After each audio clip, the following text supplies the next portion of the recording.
இப்போ நம்ம ரெடி பண்ணியிருக்கிற முந்தி கரெக்டாக விட்டுட்டு இப்போ இதை பின் எங்கே போட்டிருக்கீங்களோ கரெக்டாக அந்த இடத்த வச்சுக்கோங்க. இப்போ நீங்கள் அதை அப்படியே ஸ்ப்ரெட் பண்ணிட்டா போதும். நார்மலாக ஸ்ப்ரெட் பண்ணிவிடுங்க. ஸ்டெப் பை ஸ்டெப் அப்படியே அழகாக பண்ணிட்டிங்கன்னா உங்களுக்கு அந்த ஷேப் நல்லா தெரியும். நான் ஆக்சுவலாக அயன் ரொம்ப போட மாட்டாங்க. பட்டு சாரீஸ் வந்து அயன் பண்ணிட்டோன்னா அந்த லேயர் அப்படியே வந்துட்டு அது கொஞ்சம் சீக்கிரமே டேமேஜ் ஆகிடும் பட்டு சாரீஸு. இந்த மாதிரி நார்மல் சாரீஸ்க்கெல்லாம் வந்து பண்ணுவேன்.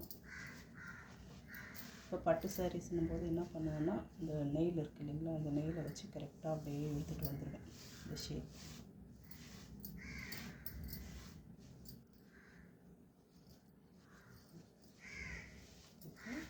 இதை கரெக்டாக பண்ணிவிட்டு இந்த ஷேப் அப்படியே எடுத்து வச்சு கரெக்டாக அயன் பண்ணிட்டிங்கன்னா உங்களுக்கு ஃப்ரண்ட் ஷேப்பு கரெக்டாக வந்துடும். நம்ம அயன் பண்ணும்போது இந்த மாதிரி ஃபோல்டிங்ஸ்லாம் வராமல் கரெக்டாக பண்ணணும். நம்ம எவ்வளோக்கு அழகாக அயன் பண்ணுறோமோ அவ்வளோக்கு அவ்வளோ செட்டிங்காக அப்படி இருக்கும்.